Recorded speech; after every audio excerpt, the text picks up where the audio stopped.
When you need something hearty to fuel you up fast, grab a can of Campbell's Chunky Soup. Packed with big chunks of meat and vegetables, and now in 50 flavors. Campbell's Chunky Soup, the hearty way to fuel your game. Find your flavor at Chunky.com. Hey, baseball fans, I'm Buster Olney, and on the latest Baseball Tonight podcast, we put a ribbon on the Chicago Cubs championship, and Jason Stark and Jerry Krasnick look ahead to what's going to be a very active offseason. This is Mike and Mike on ESPN Radio and ESPN2. How in the world is it that Cam Newton has a phone conversation with Roger Goodell? How does Cam Newton not get those flags again this week? I'm just happy we won a football game. Fans were chanting, "We want Goff" yesterday. Golf. Could it be that Goff is just not ready in their eyes? I guess in their eyes, it's possible. In their eyes. Tell us the story of the time you were juked by the Galloping Ghost Red Grange. When he cut left and they went back right on you. And I'd rather tell the story of you not finishing the show today. Now, here's Mike and Mike. That was great fun earlier this morning where Mike and Mike were presented by Progressive Insurance, our guests on the Shell Pennzoil Performance line. That last little exchange with Louis Riddick in our studio, that last exchange, Louis, it began because we showed some old footage of Golic making an interception and being tackled by Troy Aikman after Jordan Phillips, a defensive tackle even bigger than Golic was. Unbelievable. 335-pounder. He hurdled somebody, right? Somebody. He hurdled a wide receiver. Yeah, he did. Golic got his legs taken out by an unathletic quarterback. He did. But Tom Waddle pointed out that the footage that we have of Golic making this play was grainy. It used to be gross now. Quite honestly. Yeah. I look at some of the TV some of the TV copies of some of the games back in the day. Like the graphics, everything is just bad. Yeah. Our uniforms were bad. The pads were too big. It couldn't hide the fact that I got cut down by Aikman, though. But it did get one to wondering if you watched all that old grainy footage of Golic, back in the day playing it. What year was that? Asking about. Well, I mean, were you 90? Greeny was 1936. Was that the same year that you were? I think it was early 90s. Was it? Yeah, okay. Early 90s, right in there. Were you trucked by Marion Motley at one point in those games there? Did you, when you intercepted Sid Luckman, did he take you out at the legs? This wasn't funny the first time. It was funny. No. Everyone liked it. I'm being egged on to continue doing it. Is that Brooksy? I'll get Brooksy. Yeah. Did you take out Don Hudson when he was coming across the middle? We played against, I can say I played against Steve DeBerg. How about that name? Well, but he played Look 30 that years. name up. Yeah. Yeah, no kidding. He was about 50 when we played him. Yeah. He spanned and he all was those ripping eras. us, too. He began his career playing for Curly Lambeau. Mike and Mike and Louis Riddick in our studio. Just by the way, because my cardigan is awesome, and I'm getting. You're the only one who have you got said some that. positive tweets, too? Yes, Okay. I just put a picture for those of you who want to see the cardigan. God. I'm telling you right now, I'm bringing this in. The cardigan. You put a picture on social media? Yes. Wow, that's a first. This is what I do. This is what I live to do. I got a picture of the cardigan on Instagram. You will see just how awesome the cardigan is. Okay. I can't wait to see some of the responses. I will. Let's have some fun with the responses. Yes. As my friend Dominic Foxworth said, I'm not wearing a cardigan. I'm rocking a He cardigan. rocks it. You are wearing it. I rock it like a hurricane. Okay, let me give you a couple of stats. Greeny's feeling it this morning, A folks. couple of stats. I am feeling good. Couple of stats on Matt Prater, first of all. How about this? Matt Prater, the numbers on Prater are ridiculous. He has had 23 kicks in fourth quarter or overtime situations in his career to win or tie. 23 of them. Do you know how many of them he's made? 23. Yeah. He has never big time. missed an opportunity to win or tie in overtime. His 58-yard field goal yesterday to tie was the second longest game-tying field goal in the final minute in NFL history. He also has the longest, which was a 59-yarder against Chicago in 2011. And as far as game winning, that's game winning or tying. As far as game winning, we mentioned all 9 times they trailed in the fourth quarter and 5 they won. The first 3 of those were on Prater field goals, 43-yard, 29-yarder, 34-yarder against the Colts, Eagles, and Rams. So you want to talk about money when you need to be money. Very impressive. And then there's Aaron Rodgers and Mike McCarthy. So sometimes I think we overlook, or we we look too closely or parse words a little bit too closely. So after the Packers played a lethargic game yesterday at home, Mike, you and I both had the same idea because we both took Aaron Rodgers as our quarterbacks on DraftKings. We were in for a 40-point game. Against a bad defense in Indianapolis and playing at home and a team that in Green Bay that clearly needs to just sort of get a little jump start and get a little momentum. And this felt to me anyway, and I know it obviously did to you as well, like the day that Rodgers and company would get it going. And the Colts hit them right between the eyes immediately. They run back the opening kick for a touchdown. And Green Bay just never, even though they scored some points late to make it close, they sort of never got it going yesterday. And then after the game, Aaron Rodgers had some comments. You be the judge on whether we're taking this too seriously or not. Here's Rodgers about the feeling on the sideline for him and his teammates throughout that game. I have no idea. I don't understand it. I mean, this is what we get paid to do, is to bring it every week. And I hope the guys would say that I bring it every week. I mean, I love this game, and I bring the energy. I'm not a rah-rah guy, but I'm a focused, enthusiastic player. And I don't know what the lack of juice was. I mean, you kind of felt it over the entire sideline. We didn't have the same kind of enthusiasm and encouragement that we had the previous 2 weeks. So we got to look deep in the mirror there, because that's just not acceptable. You know, that's from the side of an intangible. Louis, I'm having a hard time. We're supposed to do this for a living because we played the game, is analyze what's going on. I'm having a hard time figuring out why they're not what they were, or at least close to it. I mean, it's not like we keep saying, well, they don't have a running game. Well, it's not like they always had an ungodly running game. They had Aaron Rodgers humping the ball all over the place. And it's not like they always had a great offensive line. So you can't just say, well, the offensive line maybe. I mean, and it's not like they've always had a great defense as well, but they would always find a way to win, and it's just not happening now. And then to throw in the intangible of basically being lethargic on the sideline when a team like the Colts, who is not a good team at all, comes into your house and beats you. Yeah, there's something that has become very stale, static, and just kind of like there's been like there's a cloud over this organization, over this football team, I should say, because I don't know what's going on with the organization, you know, at the highest levels here. I'm just saying there's a cloud over this, and you could see it right there in Aaron's body language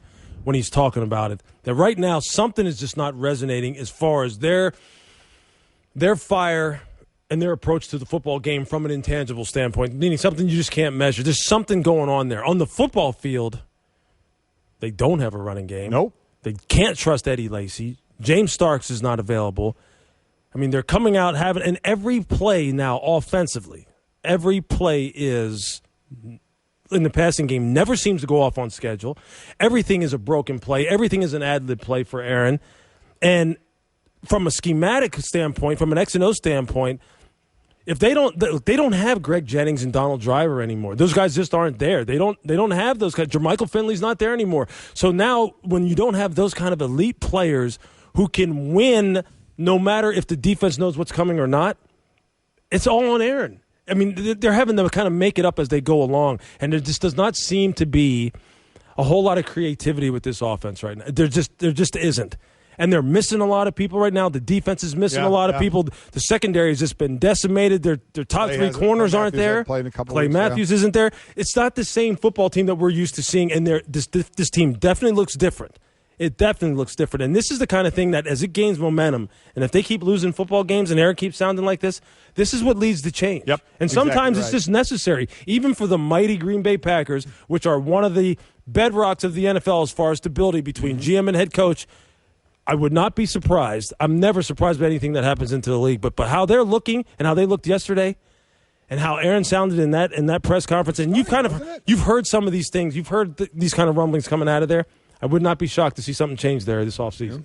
You know, it's confusing. I want to ask you a question about that. A quick reminder, by the way, we have the winning word coming up here shortly. You want to make sure you're with us in 12 minutes. We're going to give you the word. We're going to give you the ways to enter. You could win a trip with us to the College Football National Championship game. Also a reminder, you can listen to any and all 4 hours of Mike and Mike on demand in the ESPN app. You can also subscribe to the Best of Mike and Mike podcast. It's all available on the Listen tab of the ESPN app.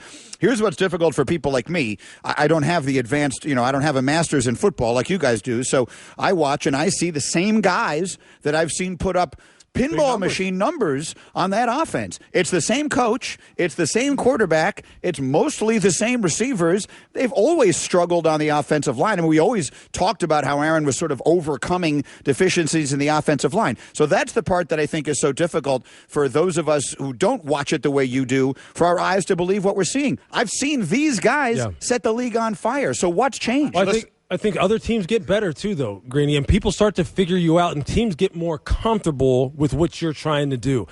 I've heard a couple of their offensive linemen through the media talk about the fact, too, that now the fact that they don't have any kind of running game, I've heard them talk about the fact that, look, defensive linemen and defenses are just teeing off on us. They know we're one-dimensional. They know when we come out with 5 wides and Ty Montgomery's in the backfield, we're probably going to throw the football. And these defensive linemen, Golic will tell you, they're like, the heck with playing the run. We're trying to mash that quarterback. Their route concepts are, I don't want to say they're predictable, but they've been in place for a long time without a whole lot of change. And this wide receiver core is not as good as everyone thinks it is. It's just not. And teams have kind of caught up to him. And if Aaron is not being a magician, if every time it's a broken play, he's not back there doing something amazing where one of the announcers is going, man, that Aaron Rodgers is just like one of a kind, once in a lifetime. If he's not playing at that level, this team struggles, and that's where we're at with him.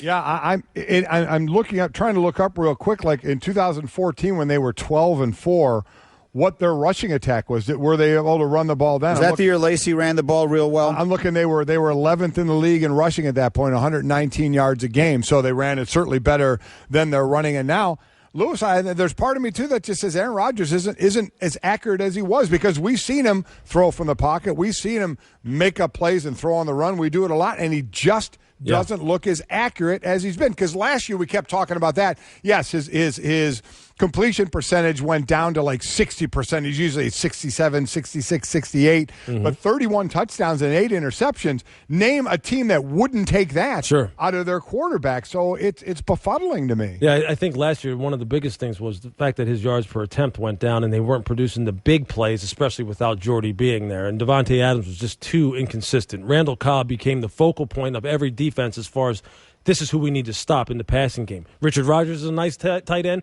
Richard Rodgers is not your Michael Finley. So they're not the same high-powered passing attack as they used to be. And you're right when you say this. Aaron has not been as sharp consistently as he has been in the past, and his margin for error right now is slim and none if they're going to stay competitive and play with the best teams in the NFL. And if he's not on it, that's what happens. And I guess it sounds ridiculous, because if you say who's the quarterback of your team? Oh, it's quarterback X. How's he doing this year? Well, he's completing 63.5% of his passes. He has 20 touchdowns and 5 interceptions.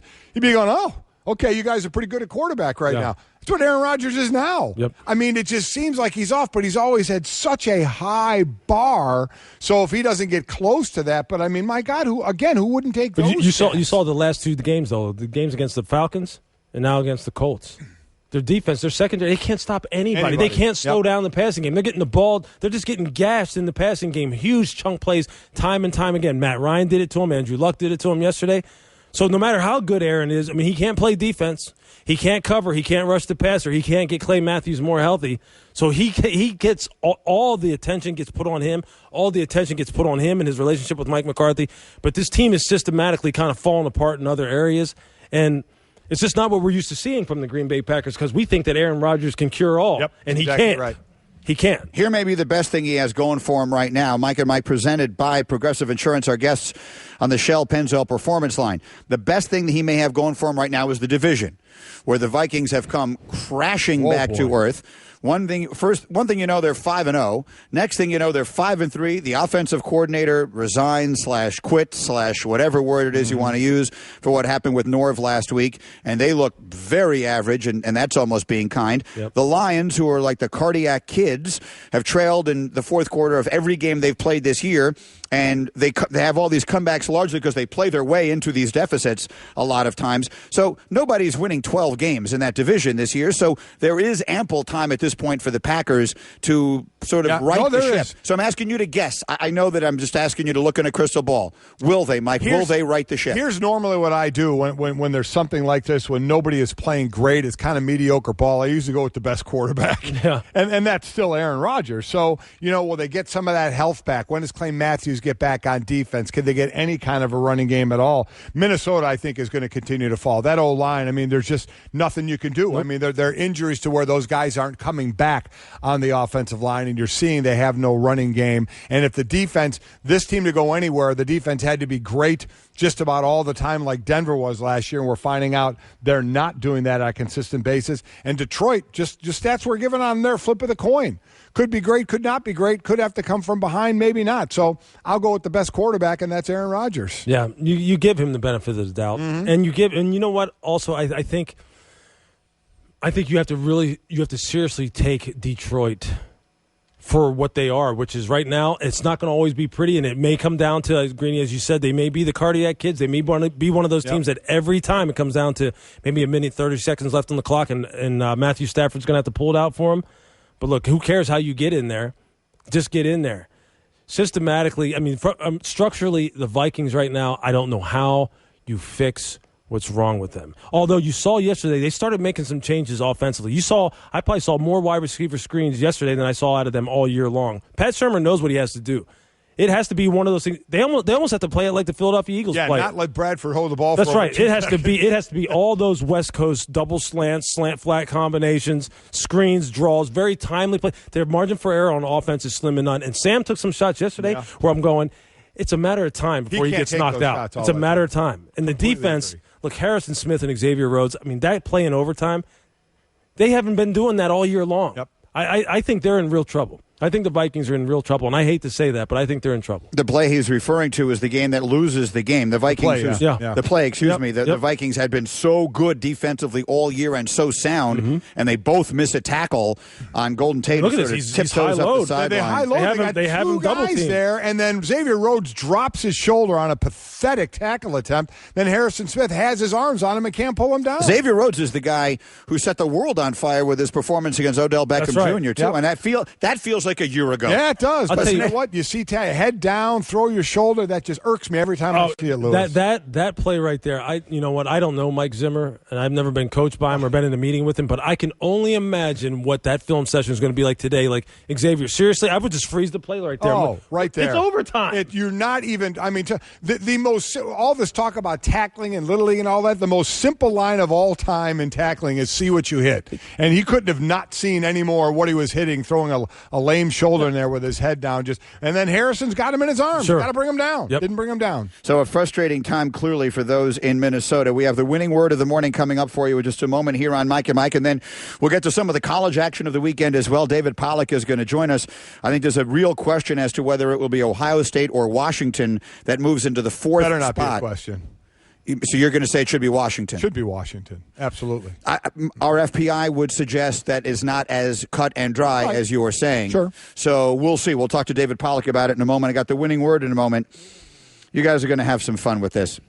So the cardigan. It's a beautiful day in this neighborhood. A beautiful day. I used to watch this show. Not quite getting the tweets you were hoping for. Everyone on the planet used to watch this show. That's Mr. Rogers' Neighborhood. Your all-time backfire about to happen. I am rocking a cardigan this morning, and I don't care what anybody says. It is swaggy. Whatever. And so I posted a picture of it on Instagram. That's at ESPN Greeny, and here are some of the responses.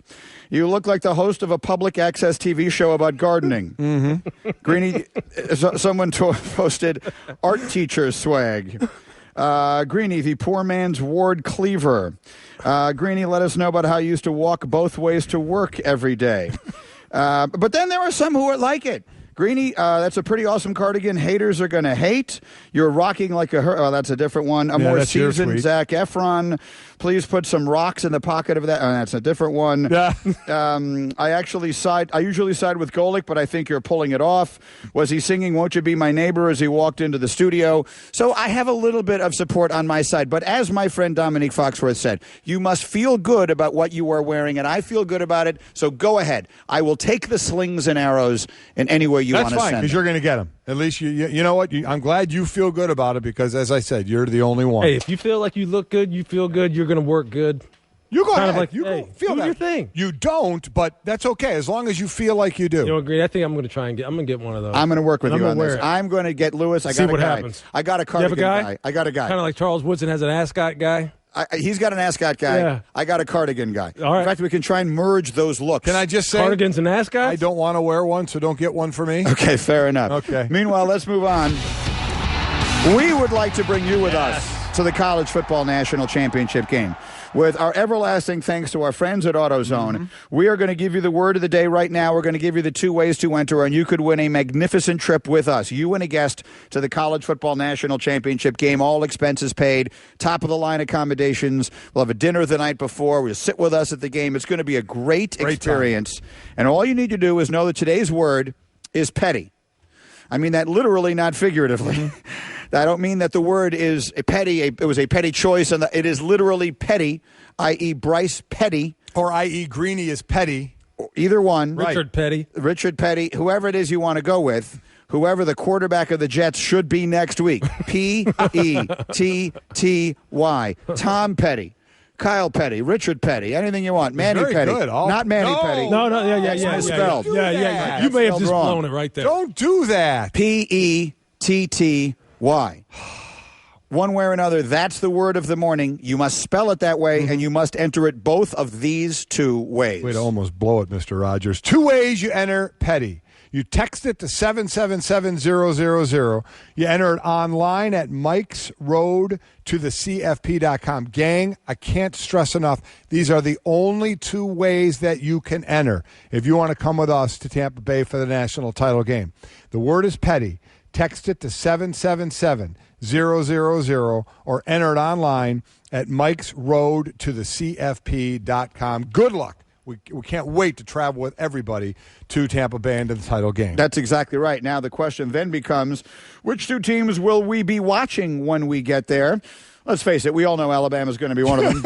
So the question is, who are they going to play? Who will be the top 4 in tomorrow night's rankings? David Pollack will answer that question right after this word from Tommy John. Listen, when things sound too good to be true, they usually are. But when Tommy John says their underwear never rides up, that, my friends, is an absolute fact. Yep, Tommy John's state-of-the-art men's underwear brand that's redefined comfort for guys everywhere. Every pair of Tommy John crafted from feather-light, breathable fabrics that move with you, not against you, providing the perfect balance of support and incredible comfort. Tommy John even pioneered the time-saving horizontal quick draw fly. Talk about a game changer there. They really thought of everything to help guys feel more comfortable. And as always, their underwear is backed by the best pair you'll ever wear, or it's free guarantee, so you have nothing to lose. Experience comfort you never knew existed at TommyJohn.com. Do that now. Use promotional code Mike and receive 20% off your first order. That's promo code Mike, 20% off, TommyJohn.com. That's TommyJohn.com. Back after this, Mike and Mike.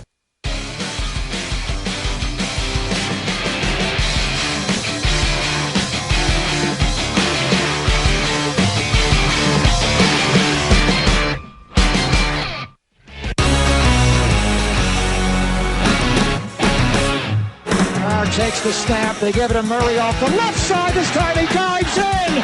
Marcus Allen style. Touchdown! Raiders! Murray with the hat trick. His 3rd touchdown of the night. Felt like a statement win for the Raiders last night. 95-7 the game for the play-by-play. Murray scored 3 times. Raiders beat the Broncos 30-20. They're 7-2 going into their bye. Bills and Seahawks play a good one on Monday Night Football tonight. Important game for both teams. It's 8:30 Eastern on ESPN and watch ESPN. And then, of course, Alabama #1 in the AP poll. The top 6 teams didn't change. We'll get the college football playoff rankings tomorrow night exclusively on ESPN. And we'll get the thoughts of David Pollack right here on Mike and Mike after this word from SportsCenter. It's brought to you by AutoZone. Yep, we're giving you a chance to be on the road with us to the national championship game. Just be listening every weekday for your chance to win the Mike and Mike on the road to the college football playoff sweepstakes presented by AutoZone.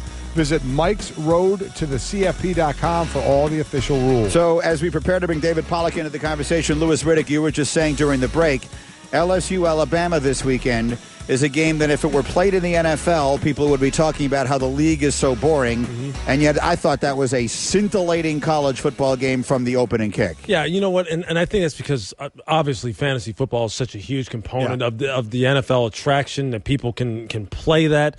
And so they want to see scoring. They want to see touchdowns. They want to see long passes and all that. But look, football really, I guess it's in the beauty's in the eyes of the beholder. That Alabama game, LSU game, that's as good as it gets for me.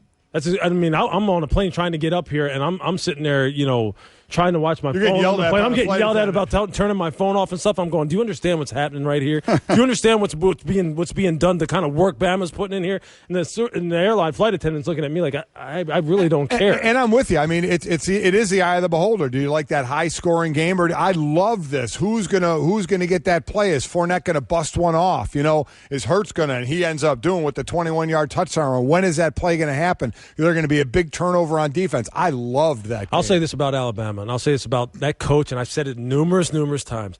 What you're witnessing there with that program is unprecedented. It's how good they are. I mean, it's ridiculous how fundamentally sound on the defensive side of the football, just how good they are. And remember this name. No one's saying this name. Jeremy Pruitt, the defensive coordinator down there. Nobody down there is really remembering Kirby Smart right now. And Kirby Smart was one of the best coaches in college football. Jeremy Pruitt, don't forget that name. We got David Pollack ready to go from College Game Day and so much more. David, you hear the conversation here. Your thoughts first and foremost. We'll work our way down to some of the rankings here. But your thoughts on LSU-Alabama this weekend?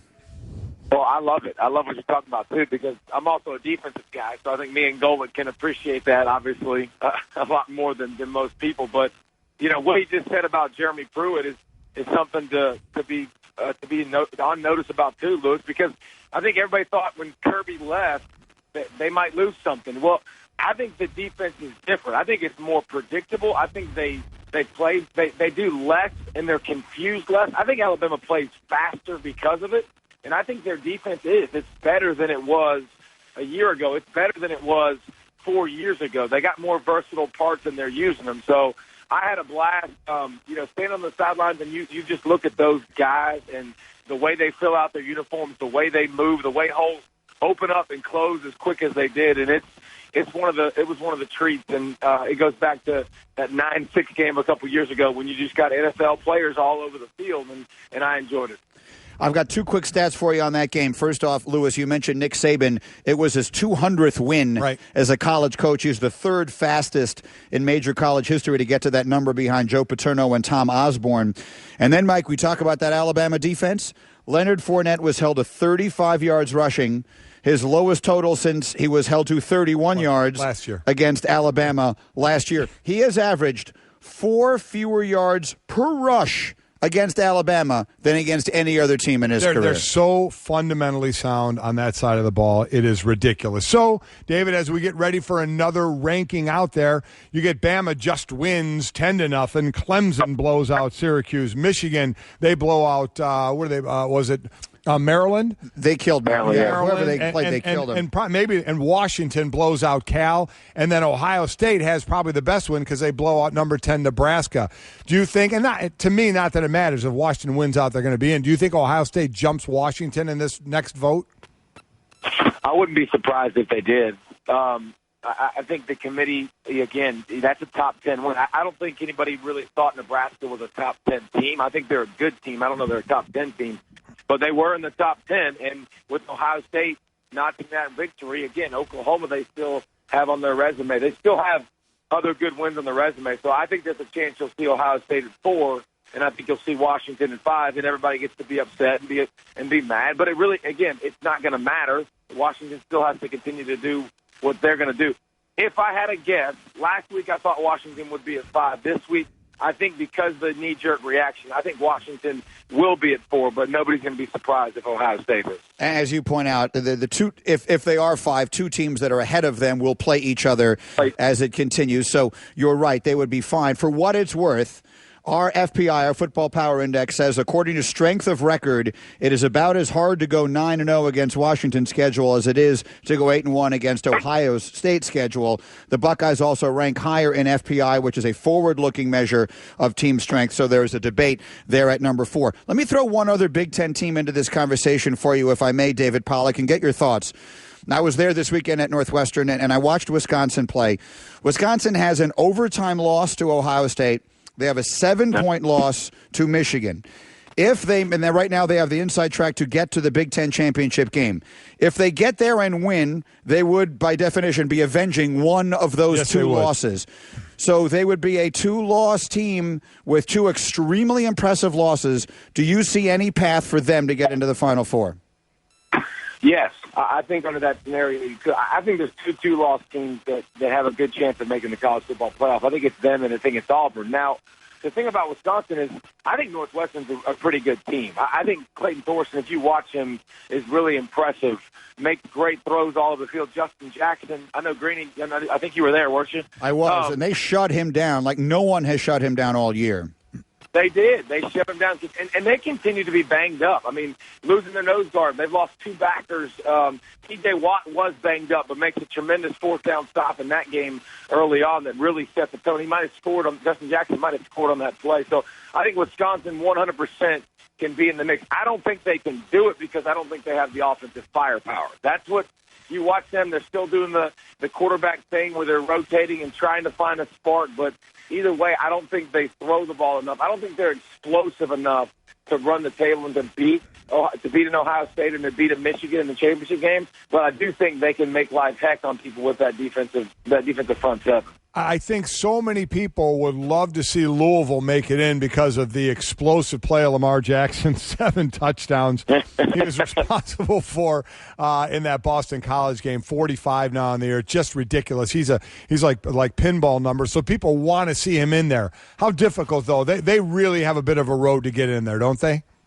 They do, Mike, but here's the deal. I can promise you one thing. As much as me and Lewis just loved on LSU and that Alabama game, if Lamar Jackson was playing quarterback for LSU, he would have had plenty of success, and he would have success against Alabama. If you're talking about a number 4 seed, Louisville versus Alabama, that would be one of the most fun matchups I think you could ever predict. I don't think Washington would have a chance against Alabama. I don't think it would be a great game. Louisville, I think, could give Nick Saban and Alabama all they could handle because they do play physical defense. They do have a lot of variety in their defense. They do blitz. They're aggressive. They can make plays against that offense, but they also, more importantly, have the biggest playmaker in college football Nick Saban would be pulling his hair out trying to find ways to continually defend that cat. So we can talk all we want about Louisville, and we can talk about their schedule and what they are.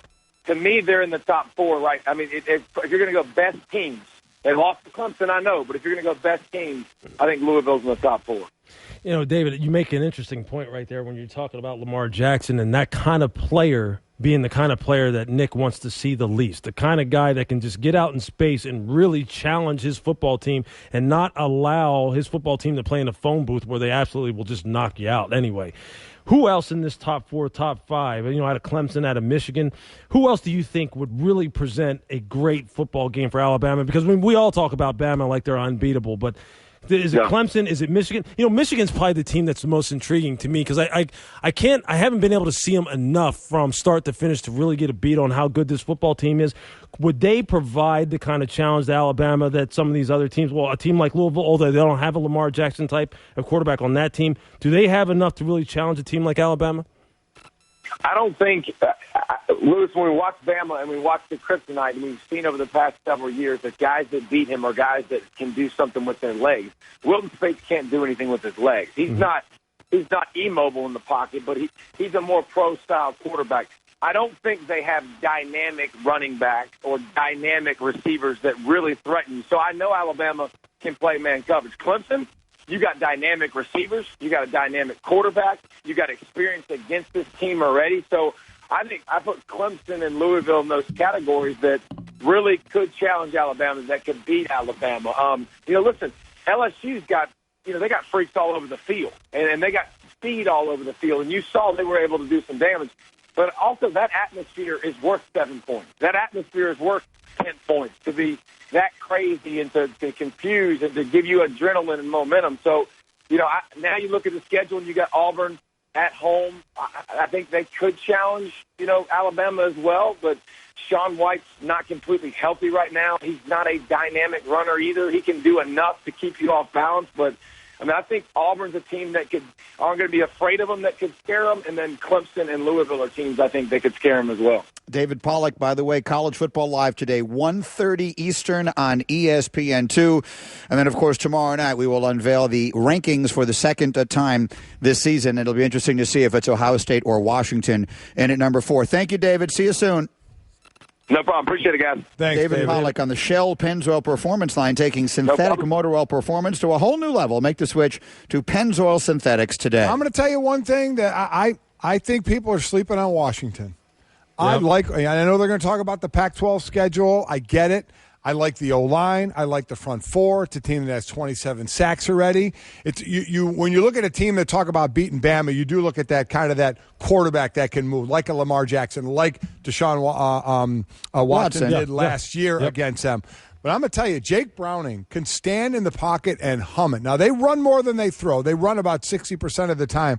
This guy's 34 touchdowns, 3 interceptions. He doesn't get hit a ton. I like their front four. I think they have some really good wide receivers.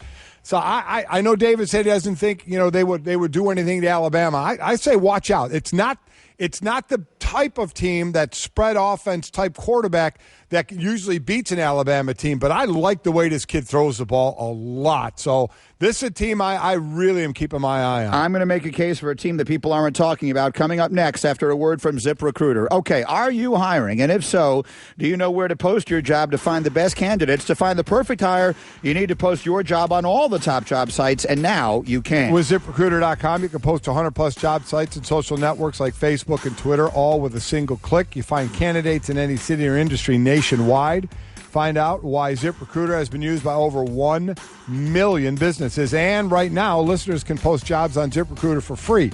Just go to ZipRecruiter.com/Mike. That's ZipRecruiter.com/Mike. Again, you can post on ZipRecruiter for free by going to ZipRecruiter.com/Mike. Back after this, Mike and Mike.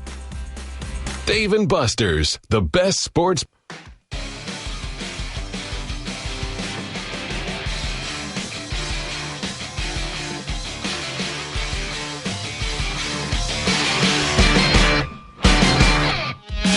Mike and Mike in our Sports Center, brought to you by AutoZone. We're giving you a chance to be on the road with us to the national championship game. Just listen every weekday for your chance to win. The Mike and Mike on the road to the college football playoff sweepstakes is presented by AutoZone. Visit mikesroadtothecfp.com for official rules. We, of course, don't know yet which two teams we might see there. To bolster Golic's thought on Washington, they're the only Power 5 team to score at least 30 points in every game this season. So Golic likes Washington. I like Wisconsin. I don't like Washington. I'm not saying to win the whole thing, but I want to give them more credit than I think some people are. And I know they figure it was a weak schedule up to this point. It's going to be tougher going forward. I like let me put it this way. I like the way they play. I think they're very good in the areas you need to be to end up where they're going to be. Here's what I would say, again, to make my case for Wisconsin. Now, I know everyone will accuse me of being a Big Ten homer, and I am. I root for the Big Ten. I went to school in the Big Ten. I like the Big Ten. But if you look at Wisconsin and what they've done, they've played 9 games. They've allowed 11 touchdowns. They lost by 7 to Michigan. They lost by 7 in overtime, which both Mike and I think is a phony baloney way of deciding a game anyway in college, to Ohio State. They would have to beat one of those two teams by definition to win the Big Ten championship game, which would mean a win right at the end against a team that's going to be like 2 or 3 in the country at that point. So I get it. They have 2 losses. They will have avenged one of them.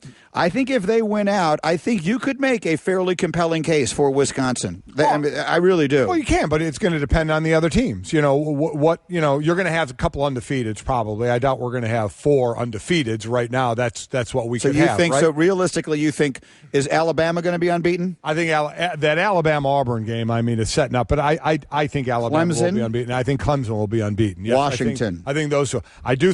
I think Washington getting one loss could put them in a precarious position, quite honestly, depending on others. But let's say Washington goes unbeaten. So you're saying fourth spot goes to the Big Ten champ. Right. What if that champ is Wisconsin? So would you say a 2-loss? Well, would it still not go to the Pac-12 champ? We got to. Washington is in. I've given you Washington. Right. They're in. So put now, them in with a So now unbeaten. You're talking about a 2-loss over like a 1-loss. It would be probably Louisville. Would be the team we're talking about here. Would you go 2-loss? The thing in their favor would be their last win would be over probably the number 3 team in the country, 2 or 3 in either Michigan and Ohio State. I grant you that. And Louisville does not have another big game because Houston is kind of fallen some. So Louisville won't have another game and will be sitting on championship. It would be taking weekend. Another team out of the ACC over a conference champ. Yeah. What's interesting about Louisville is we're just talking about, thinking back to what David just said, and I agree with him. I'm going to spin it all the way forward to the championship game. And if we're going to sit here and assume, we already have assumed that Alabama's going to be there. You know what, ultimately, I just want to see how do we arrive at getting the best team that could give Alabama the best run for its money so we just don't already just go ahead and give Bama the championship.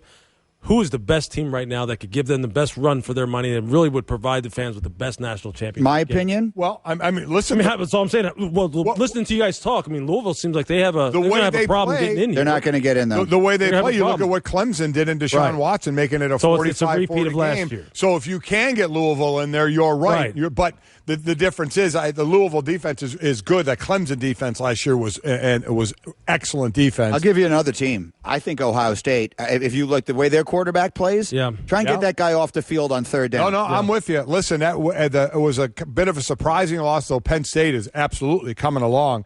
And, man, they just put it on Nebraska, who a lot of people don't think they were a top 10 team anyway, but still they were listed there, and Ohio State just smoked. We have much more time to talk about this. Mike and Mike presented by Progressive Insurance. In November, Progressive will give away over 100 vehicles to veterans in need as part of its Keys to Progress program, giving thanks for the freedom they've given us. To learn more, go to progressive.com/keys to progress. I have 1 minute left with Louis Riddick. So, Louis, I'll give you the whole floor. Anything in the NFL you wanted to finish your thoughts on today, what would it be? I'm going to say this. At a time right now where the NFL is taking some shots, and we kind of give it to them when they deserve it, as far as the quality of the game, ratings, kind of in the toilet right now, so to speak, because people don't like the level of play and all.